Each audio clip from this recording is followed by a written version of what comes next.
பிரபல நடிகை ஒருவர் உடலில் மறைத்து சுமார் 14 கிலோ தங்கத்தை கடத்தி வந்ததாக கைது செய்யப்பட்டுள்ளது பரபரப்பை ஏற்படுத்தியுள்ளது. கர்நாடகாவை சேர்ந்த நடிகை ரன்யா ராவ். தமிழில் வாகா படத்தின் மூலம் அறிமுகமான இவர் கன்னட படங்களில் நடித்து புகழ் பெற்றவர். இவர் சில தினங்களுக்கு முன்னர் துபாயில் இருந்து பெங்களூரு திரும்பியுள்ளார். கெம்பேகவுடா சர்வதேச விமான நிலையத்திற்கு வந்திறங்கிய அவரை விமான நிலைய அதிகாரிகள் பரிசோதிக்கும் போதுதான் அதிர்ச்சி வெளிவந்திருக்கிறது.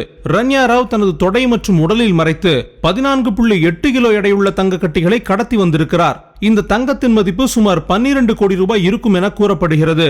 விமான நிலையத்தில் அவர் கைது செய்யப்பட்ட பின்னர் வருவாய் புலனாய்வு இயக்குநரக அதிகாரிகள் அவரது வீட்டை சோதனையிட்டனர்.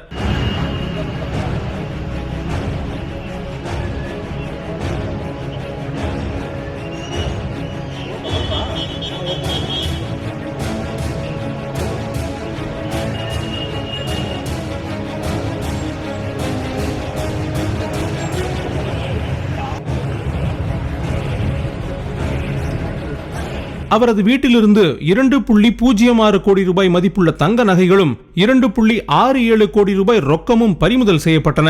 1962 சுங்க சட்டத்தின் கீழ் இந்த பெண் பயணி கைது செய்யப்பட்டு நீதிமன்ற காவலில் வைக்கப்பட்டுள்ளார் என்று வருவாய் புலனாய்வு இயக்குநரகம் தெரிவித்துள்ளது. இந்த வழக்கில் மொத்தமாக சுமார் 17.29 கோடி ரூபாய் பறிமுதல் செய்யப்பட்டுள்ளது.